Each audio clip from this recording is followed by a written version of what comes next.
Have no fear, America. Sports Frenzy 2.0 is back here, recording March the 13th, 2024. This will hit tomorrow morning, March the 14th. And I would like to be the first to say that the Conquistador and the Maestro are running for president and vice president. That's right, damn it. And before we forget, happy new league year.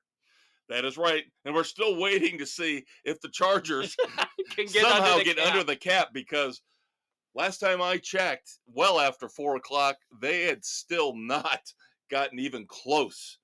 They had restructured Khalil Mack's deal, but they were still millions and millions and millions of dollars. Yeah, they over released the cap. wide receiver Mike Williams and saved $20 million right there. But I don't know. We'll see if that was enough. Yep. All right, you know what we're going to start off with here.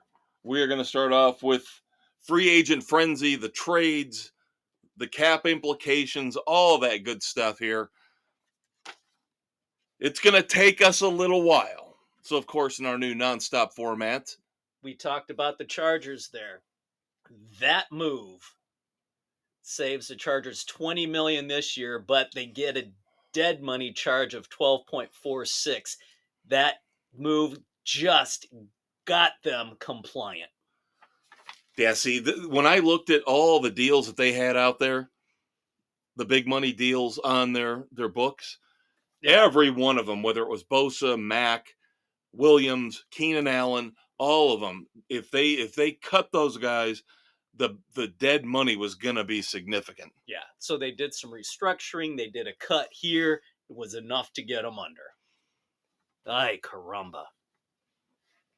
All right, let's start off, of course, with our Chicago Bears. And then what we'll probably do is we'll just run through the league real quick, team by team, talk about each team's significant signings, significant trades. Or a complete lack of comprehension of how things work. Well, that's why we're starting with the Bears. I told Dave off mic I have a conspiracy theory about the Bears. I don't think it's a puppet dictatorship is what it is. The general manager for the Bears has no power because there is some moron, whether it's McCaskey behind the scenes, dictating who they sign, how much they can spend. These signings for the Bears and the fact that they still are holding on to Justin Fields boggles my fucking mind, Dave. Whatever plan they have, they better fucking reveal it soon or everybody is going to absolutely go ape shit and walk. Okay, so they started off okay here over the last 3 or 4 days, re-signing Jalen Johnson. Had to be done. 4 years, $76 million, $54 guaranteed. Fine. That's the going rate for a top-level cornerback. Fine with that. I'm fine with them sneaking in Kevin Byard, 2-time Pro Bowler, at a budget price, 2 years, $15 million, as safety, taking over for Eddie Jackson. That helps out. And then it all went to shit after that. What the hell? Because the Bears couldn't wait. Like a little boy with a Playboy magazine in front of him, just discovering puberty, they could not wait. They had to spooge all over the centerfold. If they had waited just 12 hours, 18 hours. But no, we've got to jump right out there and sign DeAndre Swift. Why? 3 years, $24.5 million. There were so much better options that you could have gotten for similar money. That's the thing. On the face of it, the money isn't a huge deal. No. It's about, again, market average. Yeah. For a second-tier running back. But he's an injury-prone issue. You could have got Derrick Henry for a 2-year deal, same amount of money. You could have got Austin Eckler for less. Yeah. Eckler, oh my God. I would have rather had Eckler. And we'll, of course, get to those signings when we get to those teams later on. But this was just a ridiculous jumping the gun signing. Patience. Now, the running backs came off the market fairly quickly. They did. Because now they're all gone. They've all played. They played musical chairs, and they've all figured out where they're going to sit and where they're going to run. Dallas. Dallas seems to be the one that didn't get a chair. Yep. But the Bears should have showed a little more patience here with the running back position. I don't know how geeked I am about DeAndre Swift. I'm not. He was. Now, He was supposed to have been the next greatest thing in Detroit. And he was always injured. He was always injured, and he got outperformed by his backfield mate. Now, he goes to Philadelphia. He stays healthy all year, but he wasn't used. So we don't know. Now, that could mean maybe he's got fresh legs. Or was he that dinged up that Philly didn't want to use him? Or they didn't trust him to put a heavy burden on him because they were worried he was going to get dinged up. But then it gets worse, kids. Then it gets worse. Then, of course, the Bears, still ignoring. We need a damn center. Thank you. Because after running back, I agree completely with Dave. Dave's been sitting there telling me, center. We need a center. All offseason. And there are still plenty of good centers out there. All offseason, free agent priority should be a veteran center. They're there. Sign one of them. Whether you're going to have Caleb Williams as a rookie or Justin Fields, who has trouble reading a defense, a veteran center will help them. So, we didn't get the running back situation completely resolved to our satisfaction. We still haven't got the offensive line situation resolved to our satisfaction. We are now one short on the wide receivers, and we'll get to that later. But we needed another tight end, Dave. What is that, number 6 that we have? What is the obsession? This is why I'm saying it doesn't matter if it's Ryan Poles, go back in time to whatever GM you want to pick. Pace, tight end. We have to have tight ends that we don't use. Why? Gerald Everett Ugh. gets a 2-year deal with the Bears for some ridiculous reason. We did not need Gerald Everett. We paid Cole Kmet enough. He didn't get thrown the ball enough to begin with. Why are you going to share receptions? It makes 0 sense. I told you off mic, the only 2 teams in this league that seem obsessed with tight ends, more than one, let's say. Yeah. Nothing wrong with having one good or great tight end, but having to have 2 top-tier tight ends, the Bears and the Patriots. Yeah, they're just obsessed with it. And I don't understand it. It doesn't work. The Patriots were able to pull it off for 2 years. Before murder. Yeah. before murder got in the way. Murdered his way out of the league. And that they couldn't replicate it. It was just one of those situations where it happened to work at that time. That's the only time it's ever worked. Agree completely. But then Bears aren't done yet. Let's bring another quarterback in. So, okay. We still don't know what you're going to do with Fields, what you're going to do with the draft. No problem. Figure bring in a competent Obviously, veteran you don't trust backup. The backup you had there last year. Right. So bring in a competent veteran backup. Figure 2, 3, 4, 5 million. About the going rate for a lower tier. By the way, Joe Flacco's still out there. Cleveland didn't even want him, which I find odd. I'm wondering if Flacco has told everybody he doesn't want to play again. Even though comeback player of the year last year. Yeah, but still, I think he might have enjoyed not having to take a beating week in and week out. Yep. So we got Mason Rudolph out there. Ryan Tannehill out there. What do the Bears do? Brett fucking Rippon? Why? How is he an upgrade from Trevor Siemian? How is he's not? He is not an upgrade from a spilled container of stale popcorn. He's worse. Oh my God. God help me for saying this, but they would have been better off with Mariota as a backup. Yeah, and he went somewhere to ostensibly prepare a young quarterback for what they're going to have to deal with in the NFL. Yeah. And we'll talk more about him in a minute. But the Bears, again, have screwed this up completely. Don't know what once again, meet the new boss, same as the old boss. Yeah, we can work that in, and we can work in, we fucking told you so. Yes, as Bears fans, we have suffered through this every year. We fucking told you so. The Bears will figure out a way to botch this draft. You watch. They will figure out a way to botch this completely. Whether it's getting rid of Justin Fields for a bag of gummy bears, or keeping him and then drafting Caleb Williams and having the most poisoned, divisive locker room in the history of the NFL. Or keeping Fields and stocking up on draft picks that they'll still fuck up. Because then they'll have to figure out, well, next year we still got to pay Justin $40 million. Yeah. And like you mentioned to me again off mic, which is the last topic here we've got with the Bears, their president, Mr. Warren, is all focused in on where's the next stadium going to be? Where are we going to put the new Soldier Field? Well, it doesn't look like Arlington anymore, so I think we're going to build south of the South Lot, right on the lake. I'm telling you. Screw everybody again where we cannot have a convenient way to get in and out of there. Now, I told you, I looked at the map.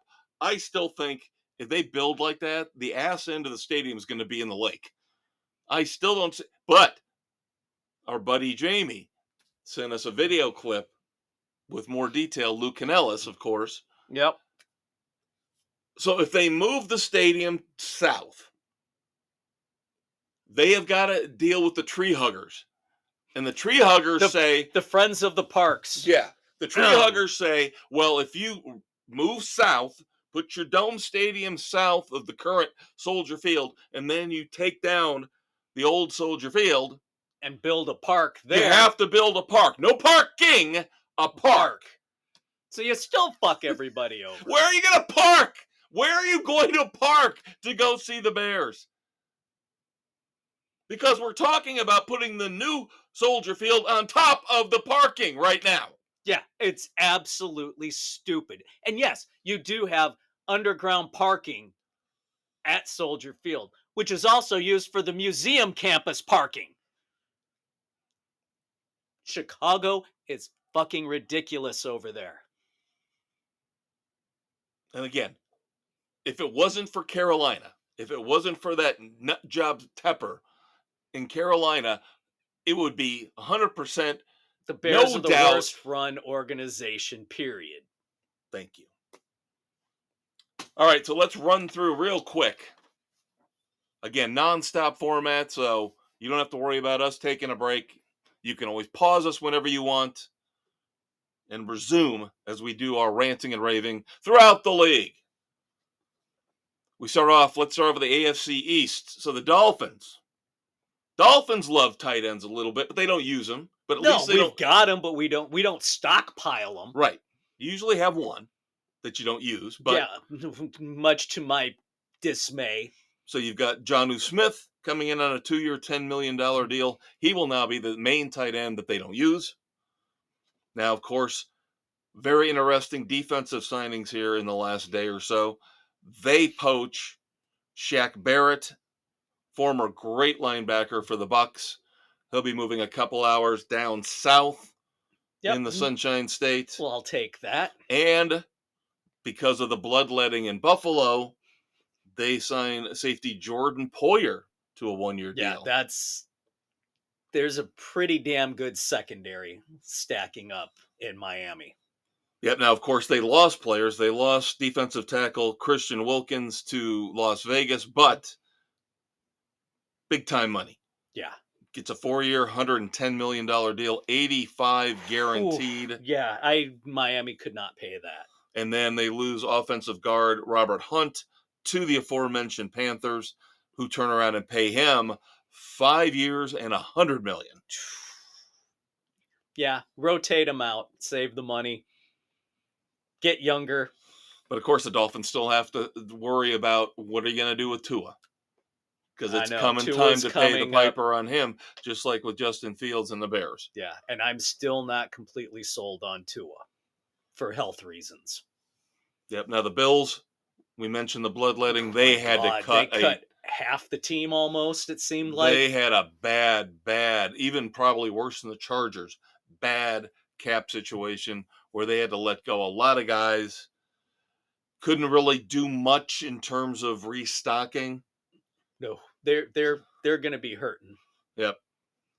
So their window is just barely open. They're going to have to get creative extremely creative with that roster. They're going to really have to figure some things out because they lost Gabe Davis. They can't replace him. They're stuck with Steph Diggs, who has lost a step or 10. Yeah, talk about somebody who disappeared down the stretch. The Patriots are doing what they can, given their situation. They bring in Jacoby Brissett again. He gets a one-year, $8 million deal. Another case of bringing somebody in to school a rookie quarterback? It's how everybody's reading this. How everybody, whether it's Jaden Daniels, it's either going to be Jaden Daniels or May. Yeah, one of those two. Yeah. Then they also bring in, I don't know, this sounds to me like Bill Belichick's still running the team. Because just like the Bears, they bring in a guy who's always injured, always injured from the Commanders, Antonio Gibson. Now, I believe they still have Ramondre Stevenson and Ezekiel Elliott, too. Yeah. So, will they actually use them? That team was such a fucking mess. Yeah, Belichick kind of went nuclear at the end there in terms of just he's one of those guys you can tell, just like Jerry Jones in Dallas. The megalomaniacal thought process. I love this guy. I want this guy. I don't care what anybody else thinks. I've got to have him. Regardless of everybody around me in my ear telling me, don't do it. Oh, you did it. So I think the Patriots are in for a long, long season coming up. They're in for a couple of long seasons. Yep. And they got to hope that Gerard Mayo has got some kind of chemistry, some kind of magic that he can get a young quarterback along with Jacoby Brissett turned around, acclimated as quickly as possible. Now, of course, the last team in the AFC East, your future vice president nominee. But we got to save our full commentary about this for the end of the show. For the end of the show. Yeah, we all know what that means. Oh my God. But the Jets, for the most part, kind of stood pat. Have they signed Bakhtiari yet? Not yet. They did tweak the offensive line a little bit, but they didn't make any huge over-the-top moves. Kind of stayed pat. Yeah. So, all right, moving on to the AFC South, Jacksonville. A team that just a year ago looked on the cusp of making a major run through the playoffs, being a contender. Wow. Yep, they didn't do much either, but they swapped out wide receivers. They let Calvin Ridley go to a division rival. We'll get to that in a second. And they bring in Gabe Davis from the Bills. Big game Gabe. Try saying that 10 times fast. Will come in to play for the Jaguars, 3 years, $39 million, which seemed to be the going rate for second-tier receivers. Yep. That second-tier receivers are getting way more than your top-tier running backs. Yep. So Gabe Davis replaces Calvin Ridley. Otherwise, Jacksonville pretty much what they had last year is what you're going to get this year. And they, of course, have to make a decision about Trevor Lawrence. Yeah, he's another one that had all that potential there, was almost touted as a generational talent and is not living up to it. Is that what we're going to get if the Bears draft Caleb? And again, I think it all boils down to right place, right time, right coach, right organization. And of Yeah. course, we know the Bears don't have any of that. No, I heard it put very well that throughout their history, the Bears have never been able to develop a quarterback. The only thing with McMahon when they won the Super Bowl, McMahon came out of college running a college system that was more advanced than what the Bears were running as an offense. Yep. Now, of course, the one last thing before we move on from Jacksonville is you can love him, you can hate him. Only cost him a 6th-round pick. Mac Jones is now the backup to Trevor Lawrence. I don't care. I would take Mac Jones over Brett Rippon any day. Yeah. Because I just think something happened between year 1 and year 2 with Mac Jones. He was a decent quarterback in year 1. He was. And then that whole offensive side in New England went tits up. Josh McDaniels leaves. Matt Patricia, who's not an offensive coach, takes over the offense. Yeah, you wonder, was Belichick starting to show signs of early onset dementia? And again, a lot of people saying that we might not see him coach again not because he doesn't want to. The game's passed him up. But he is not. But these owners and general managers don't want to concede the power to him. And they shouldn't, because obviously looking at the last several years, right, they've been an abject disaster. All right, the Houston Texans were quiet about the first day, half a day, not doing much. We all know they needed a running back. Nope, they were giving everybody a lead. And they didn't need a quarterback, obviously. Didn't need wide receivers. Re-signed Dalton Schultz early. So they were good with their basic offensive skill positions. And then they pounce. And then they spend money. Upgrade. Yep. Now, of course, we're not going to give you all the signings, each and every one, just the big names. But, of course, they pull off a trade with the Cincinnati Bengals to bring in one Joe Mixon. There's a legitimate running game. And then they bring in another big-time pass rusher in Danielle Hunter. 2 years, $49 million. Offsetting Anderson, the rookie from last year, defensive rookie of the year. So the Texans know what they're doing. The Texans ironically, the general manager used to be with the New England Patriots. There you go. Now we move on to the Indianapolis Colts. They kind of stood pat. Yeah. Kind of held their ground, re-signed a lot of their guys. Re-signing, of course, Michael Pittman Jr. You knew they were going to have to. Going to have to keep him 3 years, $70 million. Way overpaid. But again, he's considered a top-level receiver. Still way overpaid. That $20 million we're paying DJ Moore is looking like a bargain right now. It is absolute bargain. But they need a backup quarterback now in Indianapolis. Of course, we'll get to that in a minute. Finally, we've got the Titans. Titans are trying to somehow reclaim this team from the dumpster fire that it ended up being last year. I still don't understand why you fire Mike Vrabel. That was just idiotic beyond belief. Because you have a new whack job owner who's trying to exert her control.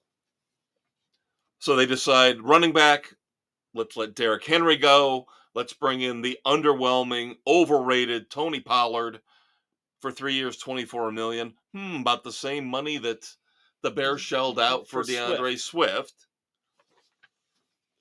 Then, of course, today, the Titans made much bigger splashes on the offensive side. They finally bit with the last big wide receiver out there. Calvin Ridley goes to the division rival, leaving Jacksonville, going to Tennessee for 4 years, $92 million.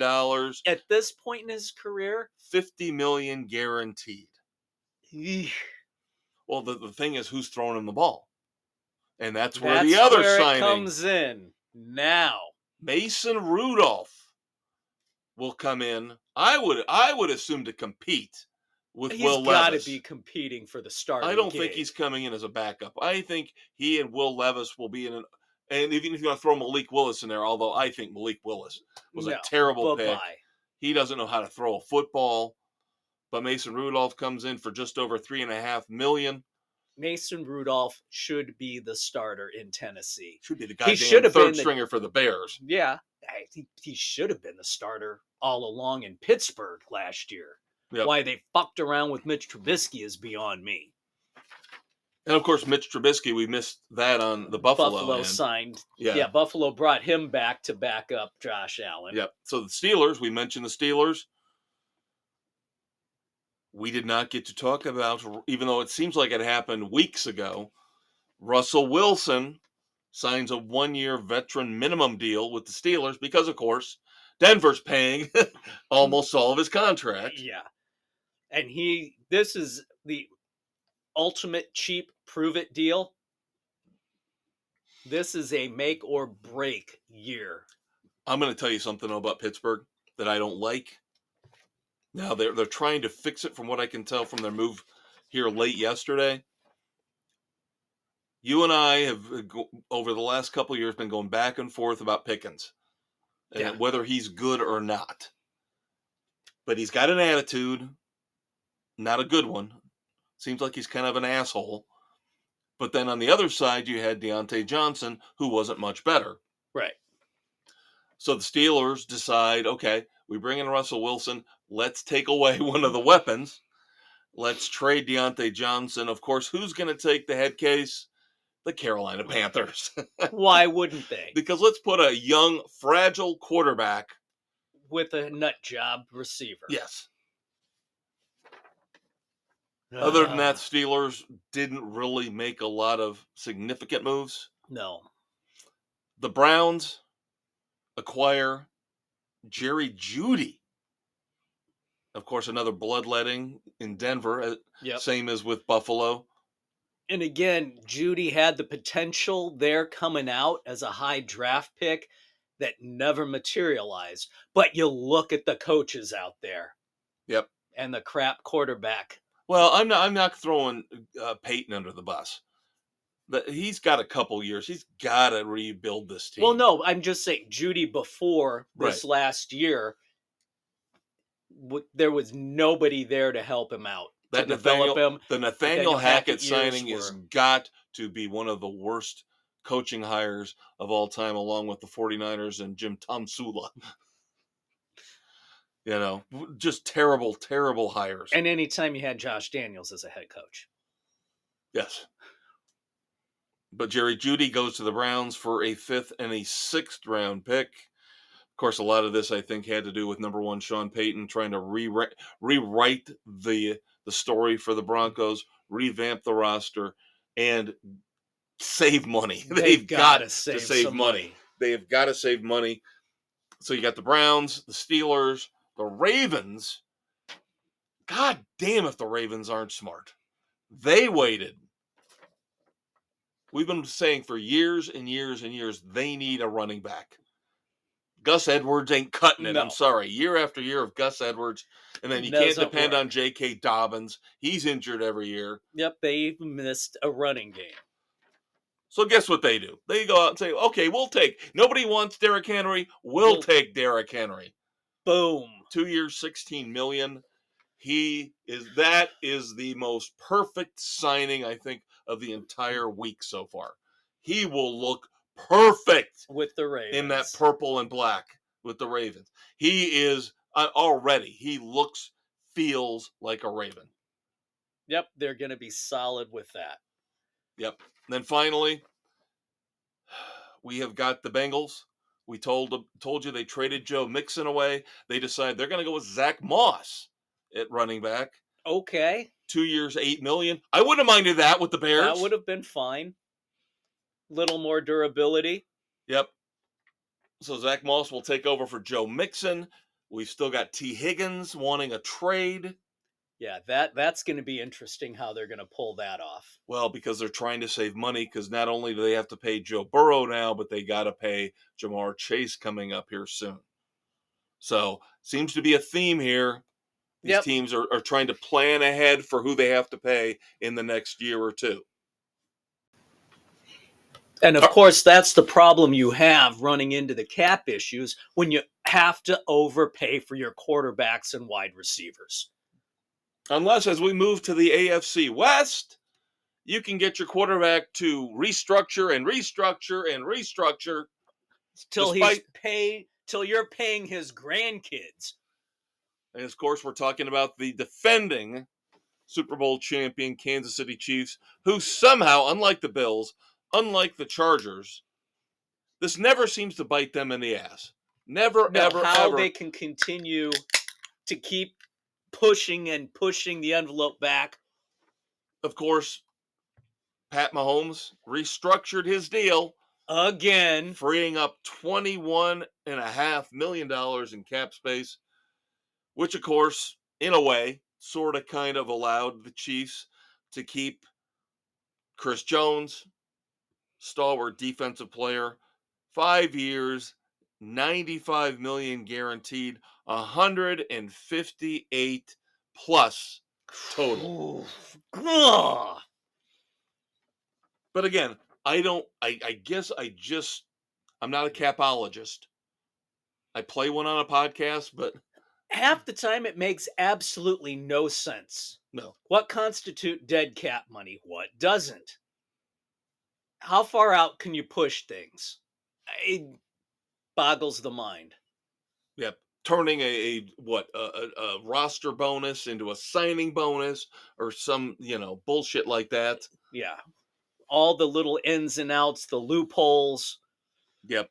So don't be surprised if you start to see the Kansas City Chiefs pick up some of these wayward free agents, guys that get released. Some of these Chargers for a year or two. Watch Mike Williams end up in Kansas City. Yeah. And of course, that leads us into the Los Angeles Chargers, who had their own bloodletting. Dave mentioned earlier at the top of the show, they just finally got under the cap at the last possible minute, restructured Khalil Mack's deal, let Mike Williams go. And again, wouldn't be shocked to see Mike Williams end up with the Chiefs because they fall ass backwards into luck. You got to get those nuggies. Yeah. Yeah, we'll come back to the Chiefs here in a few minutes. Then, of course, there's no room for Harbaugh to really move to do anything with this roster. Stuck with the roster he's got. Which in some ways is fine. He's still got top-level young quarterback. Now, he doesn't have a running back right now either. No, they're going to have to find one in the draft. Yep. I wonder who that might be. Mr. Corum from Michigan? Could be. But maybe, unlike the last few years with Brandon Staley, the defensive genius, Harbaugh can maybe find a way to get the most out of Bosa and Mack. You would hope. Those guys need to be engaged on every play. Yep. The Raiders, of course, were supposed to be a destination point for one Justin Fields. Why would Fields want to go play for Luke Getsy again? And why would Getsy want to have Fields again? Well, I think that's what we just saw because the Raiders decided to snatch Gardner Minshew away from the Colts, gave him 2 years and I believe $25 million. Oof. So they could still draft a young quarterback and have Gardner mentor him. They did. They still got Aiden O'Connell, who played okay at times, decently last year. And then they definitely cut ties with Mr. Garoppolo. They're able to save all that money by eliminating him outright because his suspension for performance-enhancing drugs. Yep. They also let go of wide receiver Hunter Renfrow. And then the dregs for years to come of the AFC West, the Denver Broncos, we've already talked about. They're toast. They got no money. No quarterback. barely a receiving core. Barely, I mean, that team. And $85.5 million in dead money. Yeah. Whew. NFC, moving on to the East. The Dallas Cowboys, one of those teams that did not get a running back. Cowboys kind of stand pat, really didn't make any moves. We'll see what kind of running back they can get in the or through the draft. Yep, the Eagles completely revamp. Now, last week we talked about Jason Kelce retiring. This week, Fletcher Cox announces his retirement. So now the Eagles need to rebuild. They need to get confidence back. Dissension in the ranks. Is Nick Sirianni a good coach? Is he a bad coach? Do they hate him? Do they respect him? Well, let's go out and spend silly, stupid money on a running back. Sure, why not? Let's bring in Mr. Barkley. Saquon Barkley comes in for 3 years, 37 plus million, 26 million guaranteed. That's a lot of guaranteed. Especially for somebody who's got a little bit of an injury history. Yep. Ugh. So we'll see. Will this whole revamp for the Eagles work out? Who knows? The Washington Commanders, of course, came in to this offseason, this buying period, this free agent period with the most cap space. They've been a little frugal. They haven't really spent a ton. But they've tried to do a few things. They bring in Austin Eckler. Tweaks. Austin Eckler comes in on a 2-year, $11 million deal. Should have been the Bears. They bring in Marcus Mariota. We alluded to him earlier. Being a mentor. To mentor a young quarterback, whether it's somebody in the draft, whether it's Sam Howell. There's a guy. Sam Howell's probably going to be on the open market if they end up drafting one of the top quarterbacks after Caleb Williams, right? Yep. Why aren't they in the mix for a trade for Fields? Well, again, they probably think better of Drake May or Jaden Daniels. And then they bolster their defense a little bit. Of course, they had a fire sale on their defense last year. Bears took advantage with Montez Sweat. Chase Young, of course, you'll notice because of his pathetic performance with the 49ers down the stretch. He never showed up for a game. He's still out there because I don't think anybody wants him. He has no work ethic at all. He blew it. He has zero work ethic. And you look, everybody said the Bears got the better of the players. Sweat shows up to practice. He shows up and plays every down. Now, that was one deal where maybe at the initial point when the Bears not only made the trade but then gave him the big extension, we all kind of went, oh, my God. Kind of jumping the gun. Now looking at the money these players are getting, and that looks like a smart move. Yeah, looking at the way Sweat performed with the Bears, how he turned that line around. Yep. Yeah. But the Commanders do try to bring in a little bit of help on the defense with Bobby Wagner getting a 1-year deal up to $8.5 million. And then the Giants made one of the most, if not the most interesting moves in this new league year. Now, nothing wrong with picking the bones of a terrible franchise. So the Panthers want to do stupid stuff. Let the Panthers do stupid stuff. So they decide one of the better defensive players in the league, Brian Burns, they tagged him, decided we're not going to give him the money. So they trade Brian Burns to the Giants for a 24 second-round pick and a 25 fifth-round pick, and then the teams will swap 24 fifth-round picks. Yeah. And then they give him 5 years and $150 million Whoa. with almost $88 million guaranteed. Damn. I think the Giants have got a lot more in terms of problems. And it starts with the head coach. I don't dislike Brian Daboll. I question his leadership capabilities and being able to work with his coaching staff. I question the front office giving Daniel Jones $40 million Well, a there's year. that too. That's the problem. Now, interestingly enough, to replace Saquon Barkley, they bring in Devin Singletary, who had kind of a nice renaissance year with the Texans. And Drew Lock comes over from Seattle to compete, to back up Daniel Jones or a young rookie quarterback. Remains to be seen. Another guy. Would have been fine with him with the Bears. Yeah. Fucking ripping. Come on.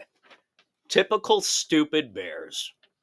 Some of these teams shop at Saks Fifth Avenue, Dave. We shop at the Dollar Tree. And that about wraps that. All right, we talked about the Bears, the Vikings. I was going to say it was a blue light special from Kmart, but they're no longer in existence, so that reference is lost. We got the Vikings in the NFC North. They're in desperate need of a quarterback. They did bring in Sam Darnold. Career backup, maybe. Yeah, 1 year, $10 million deal. Got to believe he's a bridge at best. At best. To a young quarterback. They end up drafting here in late April. But very, very tepid, disappointing running game. I will attest to it. Your sleeper pick? Yeah, one of the Maestro's stupid-ass fantasy football sleeper picks this year was Alexander Mattison. And he went to sleep on y'all, right? So the Vikings had to get better at the running back position, and thank goodness for them that the Packers decided, again, staying in the NFC North, we're going to release Aaron Jones and sign Josh Jacobs. Well, that leaves Mr. Jones available. So whereas the Packers signed Josh Jacobs coming off his worst year as a pro with the Raiders to a 4-year, $48 million deal, the Vikings get Aaron Jones on a bargain, 1 year, $7 million. Guaranteed he's got to be better than fucking Alexander Mattison was. Yeah, there's no doubt about that. So the big question, of course, in Minnesota is who is going to throw the ball to Justin Jefferson and Jordan Addison. Because I can't believe Sam Darnold is the answer for that. No, they're going to have to draft a quarterback. Could be one of those teams that maybe tries to move up. Potentially. Desperate straits. Or is there a landing spot for Fields in Minnesota? And I wouldn't mind. I know the unwritten rule is you do not trade in division. But sometimes it can't be helped. Let him go to Minnesota. If you're going to move on, move on. I'm fine with him. I don't care. I'm not concerned about playing him twice a year. If it blows up in our face, it blows up in our face. It just shows how inept the Bears were at developing somebody. Now, the Packers also signed safety Xavier McKinney, 4 years between $67 and $68 million. Now, the Lions were very quiet. Didn't really hear. Now, they did make one big trade with my Buccaneers as we transition from the north to the south. Buccaneers end up trading cornerback Carlton Davis to the Lions. That's a good pickup for the Lions. The Lions needed help in the secondary. Yep. Lions give up a third-round pick in this upcoming draft. Buccaneers give up sixth-round picks in 24 and 25 to make the deal work. Now, again, transition over to the reigning NFC South champion Buccaneers. They get the deal done with Baker Mayfield. Last week, they got the deal done with Mike Evans. Yeah, what was it the Bucs GM said? That he's a 10 on the prick scale? I guess Baker Mayfield had to actually text him and say, are we going to get this done or what? Come on. Baker Mayfield will be with the Buccaneers for 3 more years. $100 million, 50 guaranteed, which is better than what I was hearing. Yeah. I was hearing they might go 4-120 with 80 guaranteed.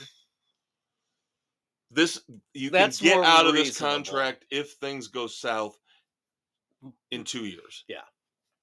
With the only 50 guaranteed. So the Buccaneers had to let some guys go on defense, but otherwise team stays pretty much intact. The team they're going to have to deal with now in the South is the Atlanta Falcons. The Artie party is over. Now they're getting serious. Raheem Morris comes in. Maybe finally they let's figure out a way to use Kyle Pitts. Let's figure out a way to use Bijan Robinson. Let's figure out a way to use Drake London. How best can we do that? How about we spend a shit ton of money on quarterback? Sure, why not? Kirk Cousins goes to the Atlanta Falcons, 4 years, $180 million. No, this time it's not fully guaranteed. Thank God. But he does get $100 million guaranteed. And this will be good for their young quarterback. Desmond Ridder? Yeah. Well, you got to figure he's going to end up moving on to something else. Potentially. But yeah, if he sits for a year, learns how to play the position. Yeah. And then goes somewhere else and maybe, like Mason Rudolph, parlays it into another. Gets an opportunity and shows that he has learned how to play the game. But now you got to figure the Falcons and the Bucs.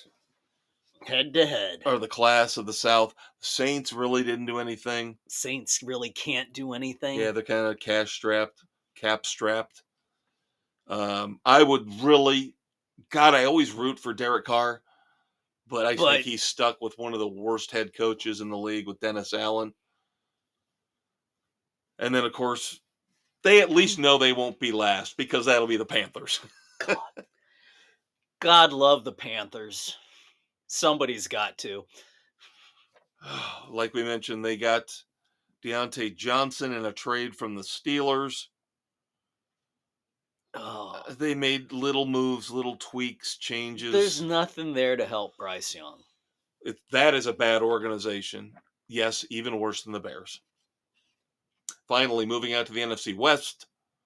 Rams didn't do anything.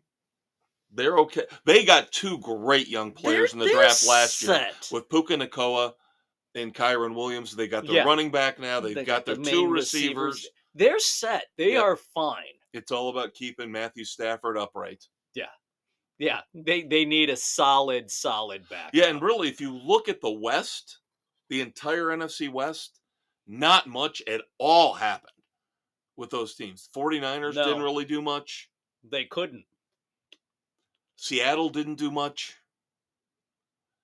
Arizona, surprisingly, did not do much. Yeah. Kind of strange in that front there. Yep. There you go, kids. There is our rundown of the new league year, all the free agent moves, all the signings, all the trades. Is the most that we can give you. Yeah. I mean, come on. We could be here all night. Yeah, we're not going to do a 5-hour podcast for you. Sorry. We can't do that. We got the weekend edition that we have to get to. Oh, and the weekend edition is going to be a blast. Post-Oscars party. Oh, baby. As we still live with our rundown of the greatest movies of all time, according to the Academy, and how that has affected my life. But we'll get to that Saturday morning. Now, I do want to, unfortunately, before we wrap up football, talk about a few things with the Chiefs. I have to apologize. Last week, when we talked about Brett Reed's sentence being commuted, I said it was a judge. I was wrong. It was the fucking governor! Who, by the way, will not answer questions about why he commuted Brett Reed's sentence. And, by the way, he has a Kansas City Chiefs tattoo. Probably on his ass. I was going to say the same thing. God damn, we're simpatico. Brothers from another mother. And, by the way, I do want to point out 2 names. I'm not going to go off and have a stroke like I did last week talking about this. The governor of Missouri, Mike Parson, the young woman whose life was destroyed by Britt Reed, Ariel Young. Just remember those two names, especially if you live in Missouri. Yep. But it gets worse, because not only does Britt Reed have his sentence commuted, but our best buddy Jackson Mahomes gets probation, a no contest misdemeanor plea in that whole situation with the restaurant. Yeah. You know what a no contest means. That means he's guilty, but they worked out a sweetheart deal where he didn't have to plead. Hate to say it, kids, Kansas City Chiefs, number one on my most hated list. Might even hate them more than the Dodgers and the Yankees and the Lakers. And that's a deep-seated hate, kids. Yep. Oh, especially with the Yankees. Oh. But we'll talk about them. Karma's a bitch. Karma's. Finally, one last thing with the Chiefs. I promise we're moving on from football. We talked about that playoff game between the Chiefs and the Dolphins at Arrowhead Stadium and the frigid temperatures. Reports are that 70% of the frostbite victims from that game had to have digits amputated. Fingers and toes gone. Anywhere from 10 to 12 people. So, implications for the rest of us? Dress appropriately. No, that's snowflake society, Dave. Implications are that not only will snow impact whether or not a game gets postponed or delayed, but now frigid temperatures will come into play. Oh, you candy asses. Just want to go back to the winter of, 1979 and say, let's take all these people from now and drop them back in 1979 up here in our area. Yeah, that winter. Yep. And let's see how they would survive that. So basically, I'm agreeing with you, candy asses. Yep. All right. Let's talk some baseball. Baseball. I did mention that karma is a bitch for the Yankees. Of course, the Yankees are at the cap, the luxury tax threshold, as it is in baseball. They are right there. But they might have to bite the bullet and actually spend money. I know that's shocking because before there was a luxury tax, they didn't care how much money they spent with George Steinbrenner. But now they might be forced to, because they have to shut down the best pitcher, arguably, in baseball, Garrett Cole. He's got issues. Yep. Visiting a specialist over his elbow. Maybe Tommy John, or that elbow brace surgery that Lucas Giolito just got. Yep. Of course, we mentioned that a couple weeks ago. We knew that was coming for Giolito. But one person that the Yankees will not be able to pick up will be one Dylan Cease, as we have breaking news that the Padres are finalizing a trade to acquire him from the Sox. Yep. He was becoming a very popular commodity over the last few days, especially with the news about Garrett Cole. I had heard that the Yankees did not have the assets. The White Sox did not like what the Yankees had to offer. Great job by Dave. Breaking news. Always have to look things up and stay with it. So Dylan Cease looks like he is going to the Padres. So just when you think the Padres are maybe backing off, they were spending a ton of money, making a bunch of big deals over the last few years, and then they kind of let guys go. Yep. They let Soto go. They let Hader go. So now he's joining Yu Darvish and Joe Musgrove in that rotation. Yeah, not terrible. Not a bad rotation there. If they get Dylan it's pretty Cease. solid. Yep. I still think, maybe this is me as a bitter Cubs fan, I still think Yu Darvish got kind of shit on by the Cubs. They treated him horribly. There was no reason for them to just shove him out of town like they did. No, that was bad form. Of course, with the Cubs,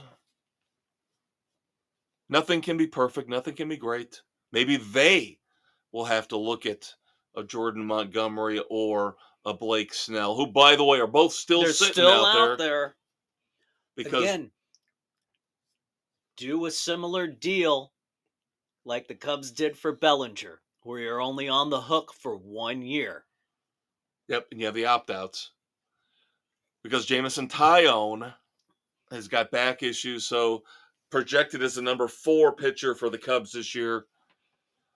Be a nice little upgrade to bring in Blake Snell. I would prefer Jordan Montgomery. If you pull those kind of deals with Montgomery and Snell like you did with Bellinger, why should the Cubs not go all in and get them both?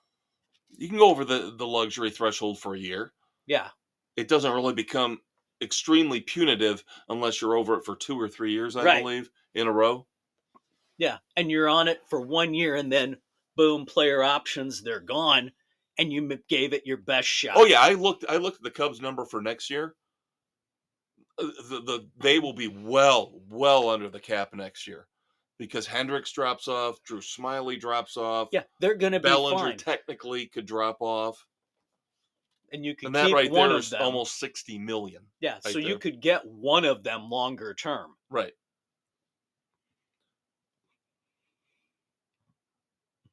Red Sox, we've talked about them, of course, Lucas Giolito. This might have been a direct response to the issues with Giolito. Their young pitcher, Brian, I have to say this right because it's spelled really weird. Bryan, Brian Bello. Brian? Yeah, this is one of those younger players. Lock him up for 6 years, $55 million. He is 24 years old. He is now projected, from what I've read, to be the opening day starter for the Red Sox. Well, there you go. If you're going to pay him, throw him into the fire. Yep. Cincinnati Reds thought they had a nice young core of players, but one of those nice young players, Noel V. Marte, third baseman, projected to be their starting third baseman, will not be there because he got an 80-game PED suspension. Ooh, that's an early dumbass for you. Yep. So, former Cub, Jeimer Candelario will look to take over at third base for the Reds. Thought you'd have fun with this one, Dave. Barstool Sports, which I like. We kind of... They stole from us. We steal from them, It's being all the in rude, good. crude, cursing, swearing, politically incorrect. So I feel we were there first. Yes, of course. But one of their podcast producers took a bet. He was challenged. Can you name the top 10 home run hitters of all time in Major League Baseball? And he could not leave the studio until he named all of the top 10. Wow. How many hours was he there, Dave? 10. If only. He was there for 36 hours. And there was one guy that was holding him up that he couldn't come up with. Former White Sox. Now, of course, he didn't do most of his damage with the White Sox, but he did play for the White Sox briefly. Lazinski? Nope. Look at... You're going to have to stay here! You're going to have to stay here, Dave! No. Left-handed.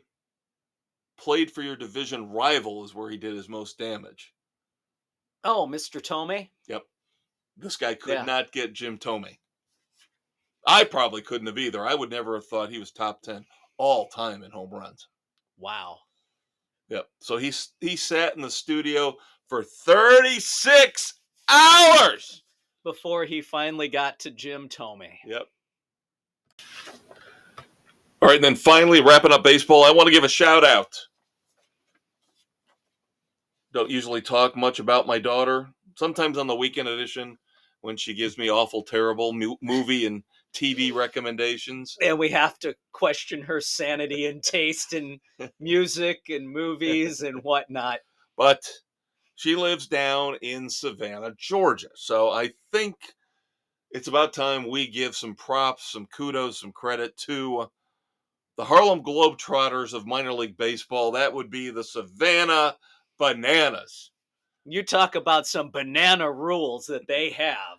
I love them. I love them. That's brilliant. No walks, no bunts, and then foul balls. Foul balls into the stands. If a fan makes a clean catch, it's an out, baby.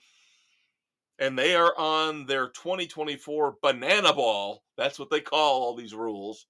Banana Ball World Tour. And they just, for the first time ever, played in a Major League Baseball stadium. They played Minute Maid Park down in Houston. Very cool. Couple of all-time greats, former Astros pitchers, Mr. Roger Clemens and Mr. Roy Oswalt were guest pitchers. Nice. For the Bananas. Gotta like that. And of course, what makes them the Harlem Globetrotters of minor league baseball is they have this team that always seems to end up playing them. Kind of like what was like the Generals. The Washington Generals is who the Harlem Globetrotters would always beat up on. The Savannah Bananas always seem to end up playing the party animals. So I just wanted to slip that in there. Kudos to the Savannah Bananas for bringing some fun back to Major League Baseball. Much needed fun. Where else can you find fun? Right here with Sports Frenzy 2.0 on Spotify, Google, Radio Public, Pocket Cast, Apple, Overcast, Castbox, Audible, Audible, Amazon Audible, and iHeart Sports Frenzy, baby. Otherwise known as iHeartRadio. And we're in the waning weeks of Radio Public. Yeah. Ending at the end of March. Yeah, another shout out or two, and they will go away, unfortunately, forever. Do not forget to check out the Facebook page for all of our weekly NASCAR picks, which is coming up here in just a moment. We will not post all of our brackets, but next week on Sports Frenzy 2.0, Dave and I will go through our 8 panelists brackets for March Madness. We will pretty much recap who we pick for the Final Four in the championship game. Yeah, we won't go through each and every pick, of course. We can't. We'll discuss trends, see who's got the runs, Cinderella picks, the upsets, that type of thing. We've been fooling around, maybe thinking about going automated with a place like poolhost.com, but we love those first 4 games now. The first 4 games have been the difference. Yes. In our competition. Yes, and the automated online stuff will not factor in, will not let you put in. Which is ridiculous, because whoever you pick could go through from the first 4 and do some damage. Right. So we're going to go just do it handwritten, fill in a bracket, take a picture, send it in. Baby. Send it in to Sports Frenzy headquarters. I'll tabulate. I'm fine with that. Of course, Bill is going to be on vacation again down in Arizona, and he will put together his massive spreadsheet that is wrong half the time. Yeah, I'll have to correct him. He's got some issues with his formulas. He makes it too complicated. This is the problem. He makes it so complicated it makes absolutely no sense when you're trying to read it. So, it could be so much more simplified and easier to decipher. Maybe that's something you could help him with. Because I know you have put together spreadsheets in the past that I still use to this day, especially football picks. They're simple. What's the adage? Keep it simple, stupid. Kiss. Just think of one of the greatest rock bands of all time. Kiss. And there you go. All right, NASCAR. Little bit of news here before we recap Phoenix and move on to finally Bristol in the spring back on concrete. Thank God the dirt is gone. That was just bad. Everybody I've talked to, It was stupid. everybody I've talked to who follows NASCAR is like, thank God we're back to a normal Food City 500 this weekend. Yes. Discussions are underway, however, because we can't just let the West Coast have one race. We've got to have two. Got to have two West Coast races. Why? Because we got to have California. Because they're You so don't wonderful. need And they never do California. anything wrong. And they're a model of how the rest of the country should be run, Dave. Into the ground. So because, again, Fontana is getting torn up, being converted to a short track. Maybe. We still have Sonoma, just repaved. But got to have another race out there. Then let's go to Laguna Seca. They are done with, my understanding, they are done with the Coliseum. Thank God, that was a shit show. Clash at the Coliseum will not happen again. But now they're looking at a possible points race at Dodger Stadium. Points race? Oh, yeah, not an exhibition. This will be a points race. Oh, God. Oh, God, a short track triangle? Yeah, it'd be like a little mini Pocono. Oh, God, no, just stop the stupidity. No, that's just dumb. Dumb. Quit wasting money on these temporary tracks. That's the thing. A lot of money getting poured into these temporary tracks. Whether it's Chicago with the street race. Why are you going to fuck up Dodger Stadium? Why would the Dodgers allow that to happen? They've actually had races in Dodger Stadium before. Not NASCAR, obviously, but like motocross. That's different because you're not impacting the pitcher's mound. We shall see what happens. But again, the allure of the West Coast got to fuck everybody else over. Don't like it. We are still talking about adding a new manufacturer. Honda still being rumored to be the new OEM. Of course, OEM means official engine manufacturer. Targeting 26 or 27. 2026, 2027, when new engine regulations will come into play. Yeah, we'll see. Then, of course, we will get now into Phoenix. And NASCAR's not happy that everybody's criticizing it because it was a boring race. It was a shit show. It was awful. NASCAR's claiming that there were over 2,800 green flag passes in that race. If there were, I didn't see them. That's bullshit. Yeah, maybe. Oh, I just got by. Oh, he got right back by me and I couldn't complete it. Yeah. Maybe they're looking at transponders, not actual passes. That's the only thing they could be looking at. Yep. Because even diving down, almost hitting the inside wall, people were not able to make up any ground.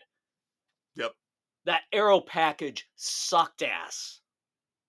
Yep. Denny Hamlin had the pole. Christopher Bell ended up winning. The only thing that really made the race interesting was last caution. Pit strategy in the last stage, where some cars were able to go in early, get tires and fuel, make it to the end. Others stayed out, and then another caution came out, and they were forced to pit, kind of inverting the field. Yeah. And the only person who actually was able to gain any ground after that hullabaloo was Martin Truex Jr. Yep. And, of course, Christopher Bell, the winner. Yeah. Well, Bell kind of benefited a little bit from that. He had the best car. I will say that. He did have. Truex was good. The Toyotas were good. The Toyotas were very good. I thought they would drop off a bit. They didn't in the race. We were texting during the race, and I was wrong. I'll admit it. Surprisingly, the Fords did make up a little bit of ground. Chastain was the only Chevy that really benefited from the flip-flop on the cautions. Thank God, because he was my pick. But then that penalized you with William Byron. That Byron was what, Top five, top five car all day. Yep. Before that fiasco, he was up to third. Yep. Ugh. So this is going to be a transition here. I'm transitioning into our picks for race 5 on March the 17th, 2024, the Food City 500. We mentioned finally back on the concrete at Bristol Motor Speedway. Now, I like to think of myself as an intelligent human being. Some others might not, including the man to my right. But we all have our moments. I'm going to do something counterintuitive this week with our new pansified rules. We're already in, right? You are in. I'm in because we won a race. Doesn't matter the points. So why not take a chance? As Abba said, take a chance, take a chance, take a chance on me. Chris Boucher. That was my second pick. Chris Boucher, he's losing 2 crew members for Bristol and COTA next week, Circuit of the Americas, because of Las Vegas, where they lost a wheel. Now, Roush, Fenway, Keselowski Racing did a very smart thing. They appealed the decision. Which means... So for Phoenix, they were able to keep their crew intact, but they had another week knowing that they were going to be denied in the appeal to get the 2 crew members' replacements up to speed. Yep. For Bristol, knowing how important and how good Chris Boucher has been at Bristol the last 2 years. He's been one of the top drivers there. That being said, the Maestro, despite 2 new crew members on the team, will take Chris Boucher for the Food City 500. Yep. Like I said, that was my other pick. I decided to go with the gamble. I know it's tough, but for me, back-to-back at Bristol for Bell. Not a bad pick. Not a bad pick at all. But again, the back-to-back, always tough to pull off. It is. I'm looking for good, solid points, getting those stage wins that will help out down the line. Yep. So 6 of our 8 panelists have their picks in right now. The other 4 picks, the old guard, as we like to call them, Sam the retirees. The retirees both go with Kyle Larson. The governor, Doug, in massively bad shape right now. He's hurting. He's hurting, kids. He's had a couple of DNFs the last few weeks, so he needs a good run here. Going with the dirty bush, Mr. Kyle. Yep. He's very hit and miss at his runs there. Used to be much better. Yeah. Used to be much better. And then finally, Aaron, pretty solid pick. Yep, going with Mr. Hamlin. Yep. Now, Jen and Nick, of course, still to get their picks in. I know Jen's getting hers in. Nick, of course, we'll have to harangue him into that. Yeah, he lost the banner of shame, so he's already in the doghouse. He's already in the doghouse with us, although he did show up at the quarterly meeting Monday. He did, and he fell on his sword and said, yeah, I've been looking for it. I don't know what the kids did with it when they rearranged the basement. But, of course, I trust Mrs. C to come through as she antiques with you, drags you along. Yep, we'll find a different banner of shame or a different last place trophy, however it falls out. I do want to kind of keep it as a banner of shame. It would be, but it needs to be a banner of some banner sort. Can be open to interpretation. Right. And believe me, we've had to replace trophies before. It'll happen again. Yep. Not a big deal. Not a big deal. It's fine. We roll with it. Yep. So, again, there's your 6 picks for the Food City 500 of the 8 panelists right now. Should we do our badasses of the week? Do you have a badass? I do not have a badass. Okay, I do have a week. badass. I do have a Clint Eastwood badass of the week before we get into basketball. Now, I know I always say this and I always end up being a hypocrite because I say I don't like to bring politics in, and then I end up bringing politics in. But I hate Keith Olbermann with a passion. If we have not got him on the plane of doom, I have never liked Keith Olbermann. Not even back when he was doing Sports Center. Despised him back in the day. He's such a smarmy little bitch. And now he's got this fight and this war going on with Riley Gaines. Of course, Riley Gaines she's taken up the cause, trying to fight for women's sports and keep transgender men out of women's sports because it is inherently and completely unfair. Yes, it is. But of course, Keith Olbermann, again, being the little bitch that he is, likes to say, Riley Gaines is stupid. Riley Gaines isn't a good swimmer. That's why she's complaining.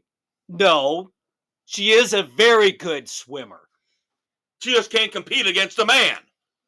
Because a lot of these sports, you have to deal with the physical differences between men and women. Yeah, you got a man who can't compete against other men who decides, oh, I think I'm going to transition so I can actually have a shot at winning something. Well, my badass of the week is Riley Gaines because in the latest salvo in her battle against that little bitch, Keith Olbermann, as Keith Olbermann again, she's stupid. She doesn't know what she's talking about. She can't swim.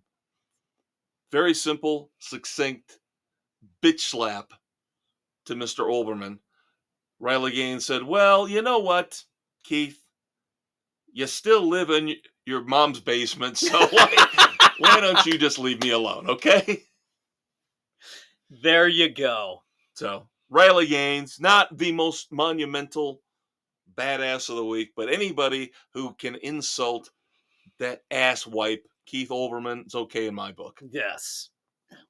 God, I thought when is he just going to go away? This is the problem now. He is Mr. Irrelevant anymore. You've got podcasts, you've got social media, you've got all these different formats and platforms. Olbermann's been irrelevant forever. He literally better be on the plane of doom. He's on there. Okay. I just want to make sure that I can't stand his ass. Always despise that sanctimonious SOB. Oh my God. Sanctimonious, perfect word to describe him. Perfect word to describe him. All right, boxing. A little bit of boxing news here on Sports Frenzy. Get those Netflix accounts ready to go. Yeah, you don't have to pay extra. No. You will not have to pay extra. Netflix subscription. Yes. I don't know if I should feel titillated, excited, or uncomfortable about this. Jake Paul will be fighting 58-year-old at the time of the fight, Mike Tyson on Netflix, July the 20th at Jerry's Palace, otherwise known as AT&T Stadium down in Texas. Yep. Mike. Oh, I really hope you're getting your ass in shape for this. I would love to see you pound that little pissant into the ground. Yeah. Just don't bite an ear. Well, the thing is, if this was a pay-per-view debacle, no way in hell am I touching this with a 10-foot pole. It's on Netflix. I'm going to watch this thing. Oh, come on. I'm not paying extra. No. It's part of my subscription. Boom, baby. Why wouldn't you watch? Yeah. So if it ends up being a travesty, it doesn't cost me anything. Right. Man, I can't believe we're going to talk about the Iditarod. Kids, if you don't understand some of the rules in the Iditarod, let me get you up to speed. Now, who would have thunk that this could have had negative implications for you? Of course, the Iditarod, long marathon, bad weather, sleds with the dogs. You get that, It right? harkens back to when there was the huge run trying to get medicine to a sick child way back in the day. Yep. Hence the legend of Balto, the greatest sled dog in the history of mushing. So now, longtime Iditarod musher, Dallas Seavey, penalized 2 hours, which is a hell of a penalty in this type of Considering how race. much time he wasted to begin with. Penalized 2 hours. He had to kill a moose who attacked his dogs, seriously injuring one of them. But here's the thing, here's the catch. So he kills the moose. He's got a dog That's injured. seriously injured. The rules state for the Iditarod that if you have to kill an animal, you have to properly gut the animal. Again, I don't know if these are snowflake rules because you have to be able to somehow save the meat. You can't just kill a wild animal for the sake of killing a wild animal, even if to it's save attacking your dogs. own dogs. I'm Yeah. sorry. My team is more important than that damn moose. I'll gut it to the best I can in the time I have to get it out of the way, but my dog's health is more important than gutting that fucking moose.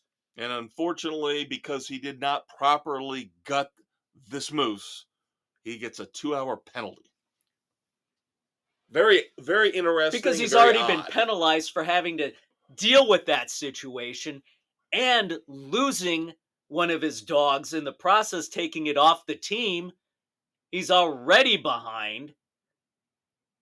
Yep. Don't like it. Don't like it at all. Don't say we don't cover everything and anything here on Sports Frenzy. All right. Briefly, basketball news, of course, next week we will be chock full of NCAA hoops news. In the NBA, for once, not much to discuss, at least until we get to the final segment. My Magic are stumbling a little bit again, but they're still fifth in the East, 37-28. The Celtics still running away with the East. 51-14. Timberwolves in the West, dealing with a serious injury to Karl Anthony Towns, their star player, a torn meniscus. Had to have surgery on his knee. He is out for at least a month, if not more. That is going to seriously hurt the T-Wolves as they bid to be one of the top teams in the West. On the college front, my God, I still don't know what happened to the Hurricanes. Out already from the ACC tournament, losing in the first round to Boston College. Now 15-17, a 10-game losing streak. Yeah. Notre Dame making their way in the ACC tourney. How'd they do today? Do you have today's score? I'm trying to get that pulled up. Notre Dame going into won the first round. Right. They beat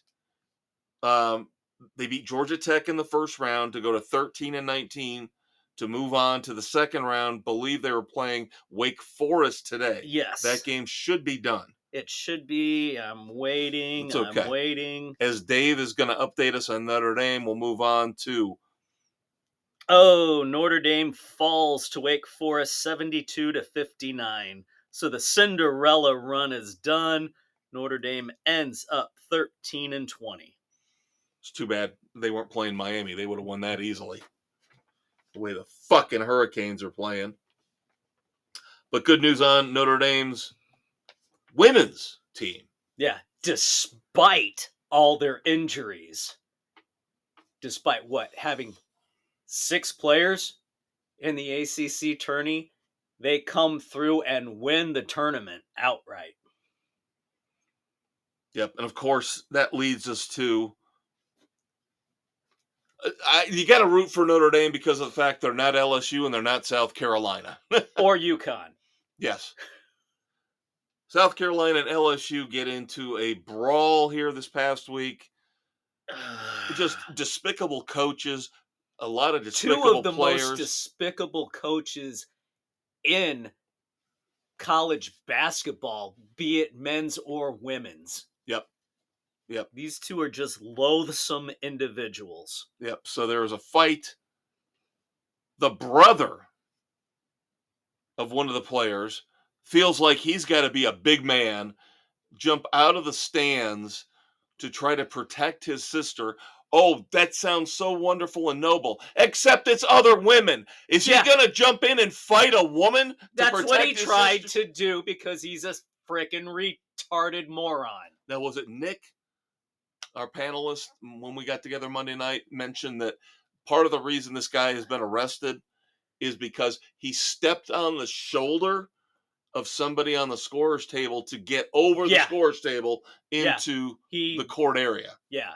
He actually put hands and jostled somebody on the scoring table out of the way on his way onto the court. Yeah. This could have been a very easy dumbass of the week, but the egregiousness of the whole incident deserves its own spotlight. So, I know there's going to be people out there too. God help me, I will restrain myself from calling you people idiots, but you're idiots. The people out there who think, well, he's just coming to the defense of his sister against other women. Men do not hit women. Period. End of story. You don't. Idiocy. Louisville firing their head coach 2 seasons in. Kenny Payne. Yeah, those are 2 awful seasons, though. The once proud Louisville Cardinals are just a mess right now. 1 win on the road in those 2 years. Yeah, very, very bad seasons. Ugh, 2 not very even bad double-digit wins in 2 years. Yep. We've got, remember Grayson Allen, Dave? Remember him? That douchebag? Yeah, Unfortunately, went on to the pros and has had a very productive... And continues to be an asshole. Very productive professional career, but it seems like maybe it's the Duke coaching technique that might be the problem, because remember a few weeks ago when we had the court storming incident involving Duke? Yeah. And their star player, Kyle Filipowski. Oh, I got bumped. I got hit. I hurt my ankle. Oh, we've got to stop court storming. It's so awful and terrible. Well, now, of course, we get the rivalry game between Duke and North Carolina, and Kyle Filipowski tries to trip a North Carolina player, just like one Grayson Allen used to always try to do when he was playing at Duke. Yep. Gee. Dirty coaching, dirty playing. The legacy of Coach K. Something's going on with Duke. The legacy of Coach K. Ain't it grand? Something's going on with Duke in the way they coach these players. Something. Except, of course, for my man, Paulo Banchero with the Magic. He's the one exception to the rule. Yeah, okay. All right, and finally here, before we move on, no moments of silence this week. So that's a good thing. So once we get done here with women's college basketball, we'll move on right into America's favorite game show, Dumbass or Not. But the last minute or so here, all about Caitlin Clark. Record, 164 three-pointers, Division I record for men or women. She did it in 31 games. Steph Curry was a co-holder of the record. He did it in 36 games. Oh. So once again, let's there get you go. The racist haters out there. Let's give Caitlin her due here, kids. She did this 164 three-pointers. She did it in 31 games. Steph Curry, one other gentleman, I cannot remember off the top of my head. They both did it on the men's side in 36 games. All right, so not only did Caitlin Clark set the record for three-pointers, but she also became the Big Ten Women's Tournament all-time leading scorer and became the first Division I woman with multiple 1,000-point seasons. She's just an all-around solid player. And again, she needs to get her due. Again, this shitty-ass world we live in, where everybody's pointing out racism and, talking about how she didn't do it the right way, or they didn't recognize what Lynette Woodard back in the day. She beat Lynette Woodard, too. Sorry, it happened. Deal with it. Leave your prejudices at the door. That should be our motto.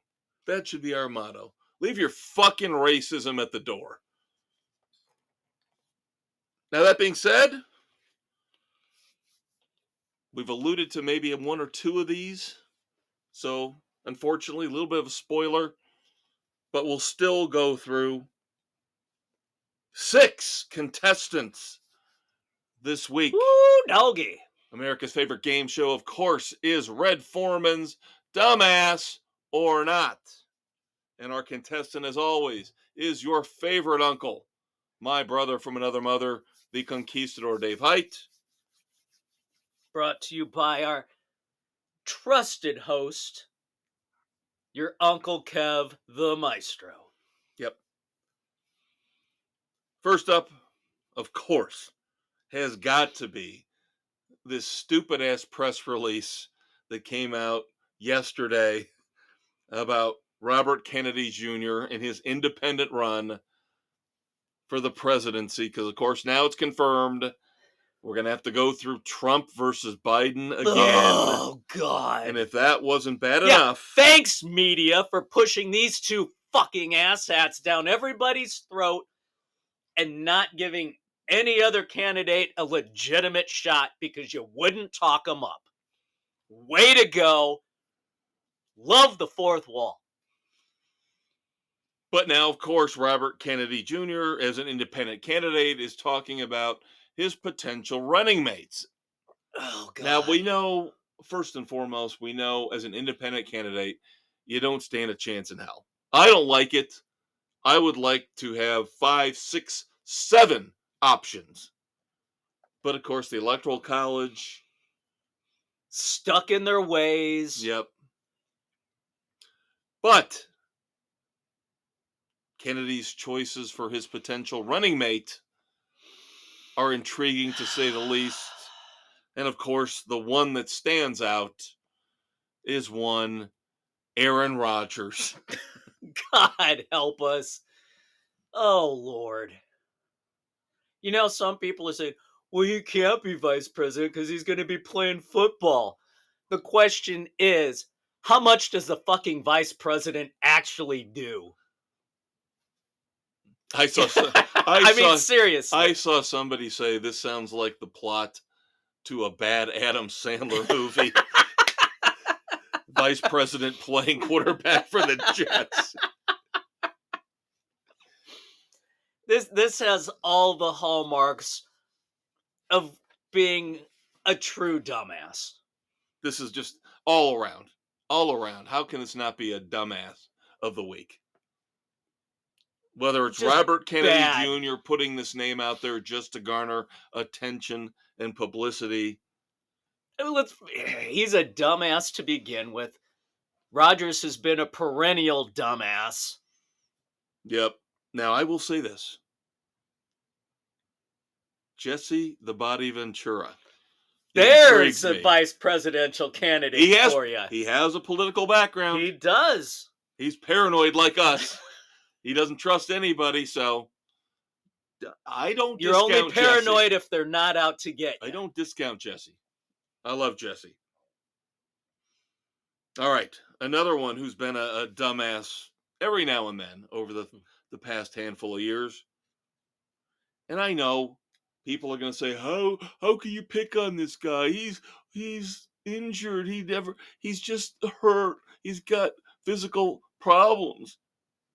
And while he steals tens and hundreds of millions of dollars, he's a dumbass. Ben Simmons of the Nets is now officially out for the season. Oh, there's a shock. Because of back issues. He played how many games this year, Dave? 5. actually played 15. Whoa. Might be the high watermark. Heart. Might be the high watermark I think for it him is. for the last 5 or 6 years. This guy has stolen money from the Sixers and now the Nets. And I'm actually starting to hear people on the radio in sports media finally coming around to our side. Because why? We fucking told you so. This goes back to the Garrett Cole story from earlier with baseball as well. But the Ben Simmons situation, natural flow, right? Stop with the fully guaranteed contracts in basketball and baseball. We've been preaching that forever. I actually heard a sane person on New York sports radio saying Garrett Cole, if he is out for the year, should not get his full salary. Maybe half. And then he went on to say that this fully guaranteed contract stuff is not working with the modern athlete because they just find ways to take time off and not perform. Yep. They can be street clothes. Street clothes is actually one of the favorites for the MVP this year. I know. How sad is that? My God. Speaking of the Lakers, street clothes, nice segue. Like that? I love that. Nice segue. We go from Anthony Davis of the Lakers to the legendary Kobe Bryant, who, of course, just had a statue unveiled recently in front of, what is it, the Kia.com arena or whatever it is. Whatever it is. I can't. It should still be the Forum. Crypto.com. It's the Kia Forum. We'll get that. The Kia Forum. We'll get that one on the weekend edition. The at Kia Crypto Forum, Arena. Crypto.com arena is where they play. The Lakers play. Yeah. Again, nobody in LA cares about sports. They've got like 50 arenas. Go figure. But Dave and I always talk about this on the weekend edition when we're talking about the books we read and talking about how proofread. But this one goes beyond the pale. Again, statue of Kobe Bryant outside of the Crypto.com arena. Triangular base. On one side is the box score for his legendary 81-point performance. That seems to be where a lot of the problems are coming from. Not one, but two players' names are misspelled. How can you misspell them? They're right there in the historic box score. All you have to do is look at what you're doing. Oh, but it gets worse, Dave, because, of course, part of a basketball box score, because not all players play in every game, is you have the DNP, coach's decision. Right. Did not play, coach's decision. DNP CD. Well, in this case, it says DNP, and then it actually spells out coach's decision. And despite the fact that above, on the line above, correctly spelled coach's decision, not once but twice in this box score, decision is spelled DECICION. No!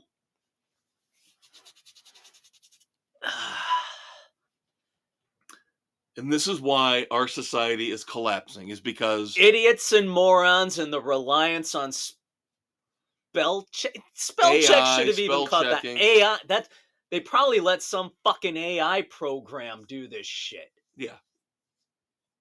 Maybe that would explain the misspellings of the player's name, but how does that explain that decision would have been caught either way? Should have been caught. Yes. So, of course, they're going to have to go back and fix the Kobe Bryant statue as a disgusting, disgusting reminder of how little this society cares about getting things right.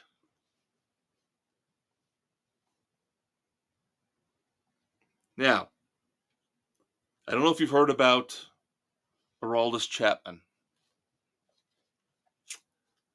If you haven't, this is why we are labeled an explicit podcast.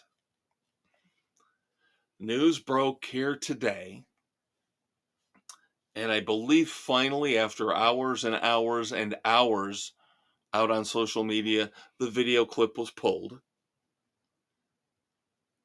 But Aroldis Chapman, now of the Pittsburgh Pirates, of course formerly of the Yankees, and yes, the Cubs, my team, the Cubs, posted a video. And while it hasn't been 100% confirmed, there are multiple outlets doing comparisons to pictures saying that this was indeed his mother. Again, I'm not saying 100%, but we're pretty sure it's his mother. Where Aroldis Chapman is groping and fondling and kissing his mother's breasts. Oh! And not family footage from when he was an infant breastfeeding. Current. Mother with gray, white hair. God! Dude, the tap's been turned off.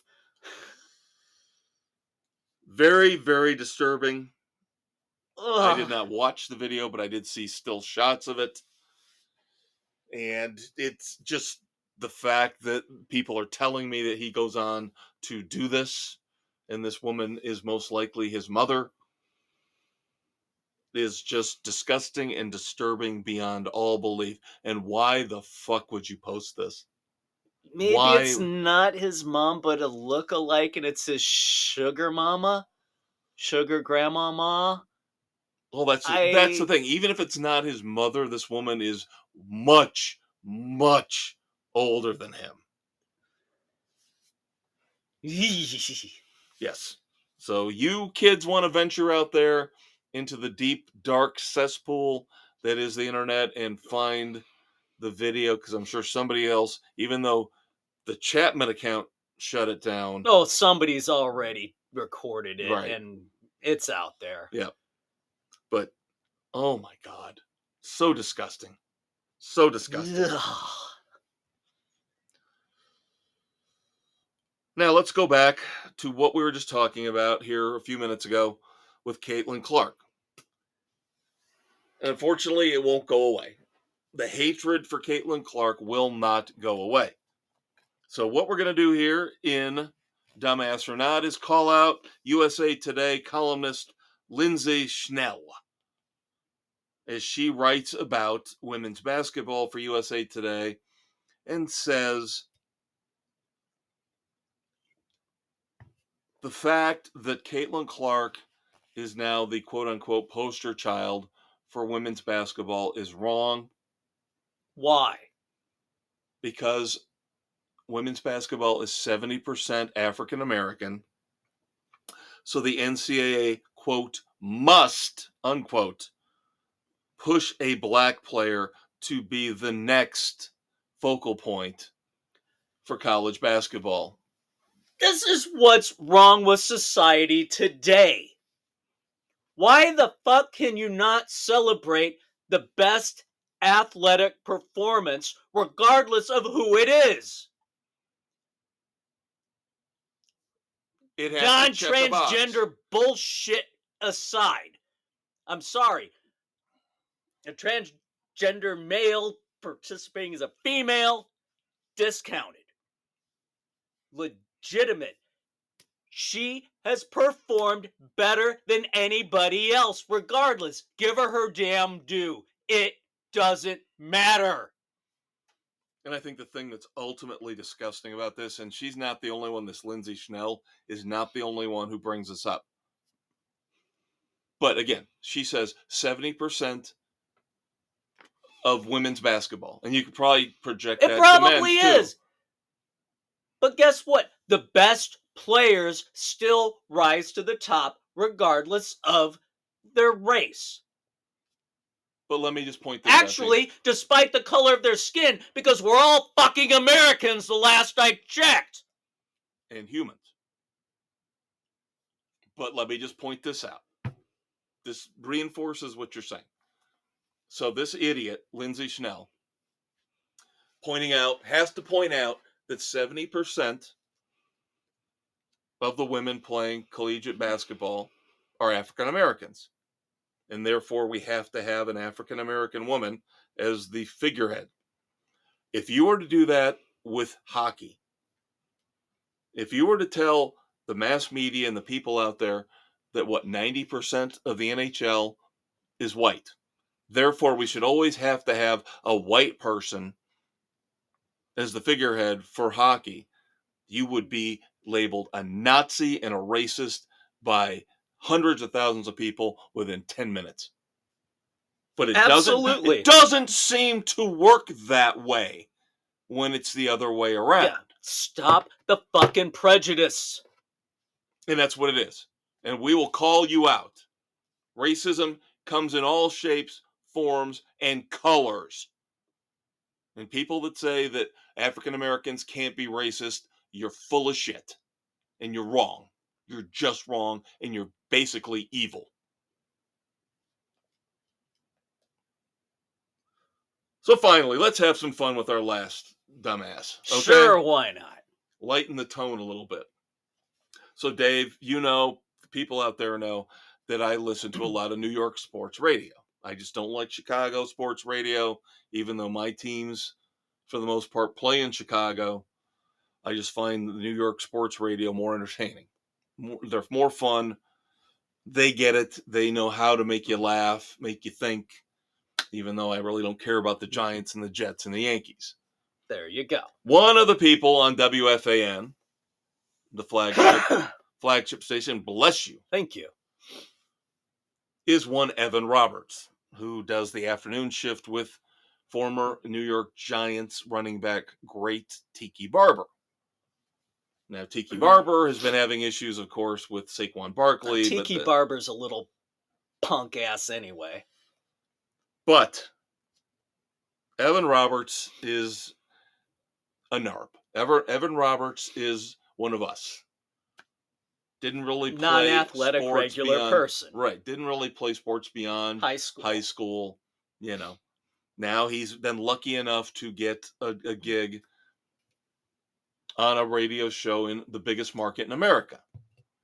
So he loves to act like he is smarter than the rest of us. He recently put out a book about all of his score sheets. He keeps score at all of his games for the Mets. And so he put out a book. That's not even where I'm going with this. Just to show you what kind of person we're dealing with here. Dipshit that he actually is. Yes. So right now, he lost a bet. Another thing he does to show you, he lost a bet recently. So he has had to grow a beard, cannot cut it, and then he has to color it every day, a different color.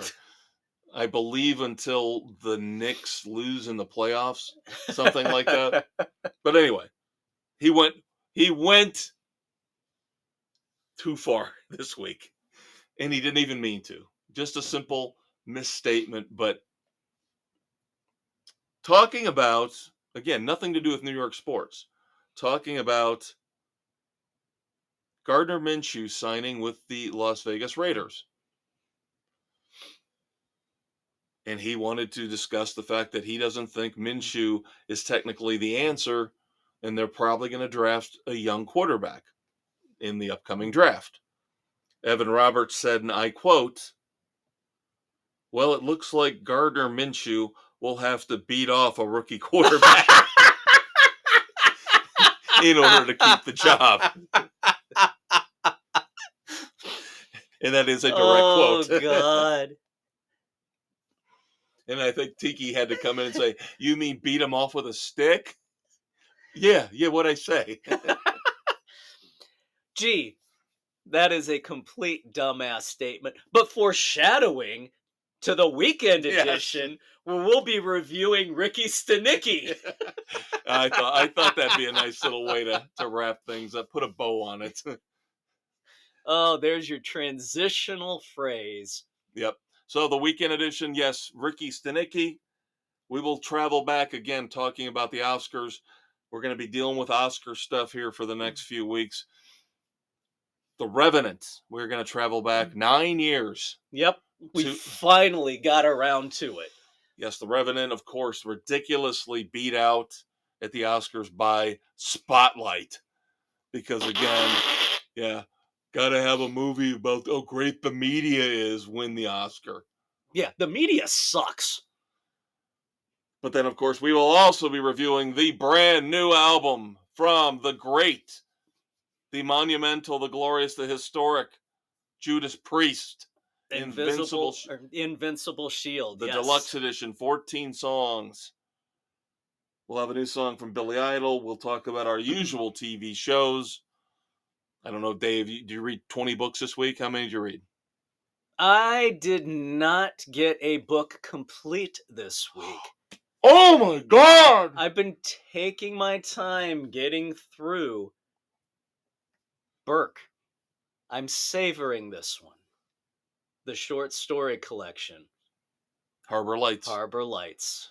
And then, of course, we will again revisit America's favorite game show, Pop Culture this time. Pop Culture, dumbass or not. So, do not miss your Saturday morning hangover cure coming up here March the 16th, 2024. He's a conquistador, Dave Height. He's a maestro, Kevin Crane. We hope you enjoyed the sports edition. We'll be back again in 7 days, but do not forsake the weekend edition. Your hangover cure. So until then, we say ta-ta, bye-bye, adieu. Arrivederci. Sayonara. Yeah. All that crap. Yep. Bye-bye. Fuck you very much.